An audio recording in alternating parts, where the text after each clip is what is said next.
সুপ্রিয় দর্শক, বাংলাদেশের একটি জনপ্রিয় রাজনৈতিক দল হচ্ছে বিএনপি। এই দলের একজন জনপ্রিয় রাজনীতিবিদ হলেন শামা ওবায়েদ।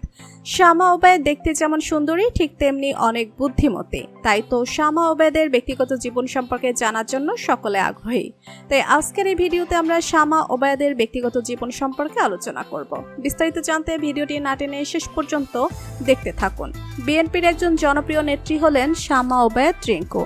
2018 সালে নির্বাচনের পর বিএনপির অন্যান্য সকল নারী নেত্রীদের পেছনে ফেলে সামনের সারিতে চলে আসেন তিনি। বিশেষ করে নিজের সৌন্দর্যের কারণে সকলের কাছে পরিচিত তিনি। শুধু সৌন্দর্য নয়, তার চলাফেরা, স্টাইলিশ পোশাক আশাক নজর কেড়েছে সকলের। তিনি সবসময় একাধিক বডিগার্ড নিয়ে চলাফেরা করেন। এছাড়াও শামা ওবায়েদ এত দামি গাড়িতে চলাফেরা করেন যেসব গাড়ি বিএনপির অন্যান্য বড় নেতাদের কাছেও নেই, যার কারণে সকলের মনে একটা প্রশ্ন থেকেই যায়, এত দামি গাড়ি কোথা থেকে পান শামা ওবায়েদ? আসলে পৈতৃক সূত্রে ধনী পরিবারের সন্তান শামা ওবায়েদ।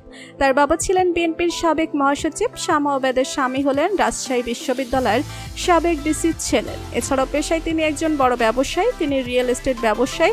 এমনকি শামা ওবায়েদও সে ব্যবসার সঙ্গে জড়িত। শামা ওবায়েদ যেখানেই যান সেখানেই তার সঙ্গে একাধিক ঘরোয়া গার্ড থাকে।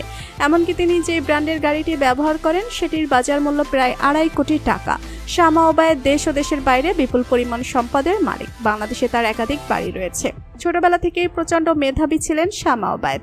শামার রাজধানীর নামকরা শিক্ষা প্রতিষ্ঠান ভিকারুন্নিসা নুন স্কুল অ্যান্ড কলেজ থেকে তার প্রাথমিক শিক্ষা সম্পন্ন করেন। তখনকার সময়ে সেই স্কুলটি ছিল দেশের অন্যতম নামকরা শিক্ষা প্রতিষ্ঠান। শামা ওবায়েদ ভিকারুন্নিসা নুন স্কুল অ্যান্ড কলেজ থেকে মাধ্যমিক এবং উচ্চ মাধ্যমিক সম্পন্ন করেছেন। এরপর তিনি উচ্চশিক্ষা গ্রহণের জন্য যুক্তরাষ্ট্রে চলে যান। সেখানকার স্টেট ইউনিভার্সিটি থেকে কম্পিউটার সায়েন্সে অনার্স এবং মাস্টার্স সম্পন্ন করেন। এরপর সেখানকার একটি নামকরা বেসরকারি প্রতিষ্ঠানে 6 বছর কাজ করেন তিনি। তো বন্ধুরা, জনপ্রিয় রাজনীতিবিদ শামা ওবায়েদকে আপনার কেমন লাগে জানিয়ে দিন কমেন্ট করে। আর ভিডিওটি ভালো লেগে থাকলে একটা লাইক দিয়ে চ্যানেলটি সাবস্ক্রাইব করুন। ধন্যবাদ।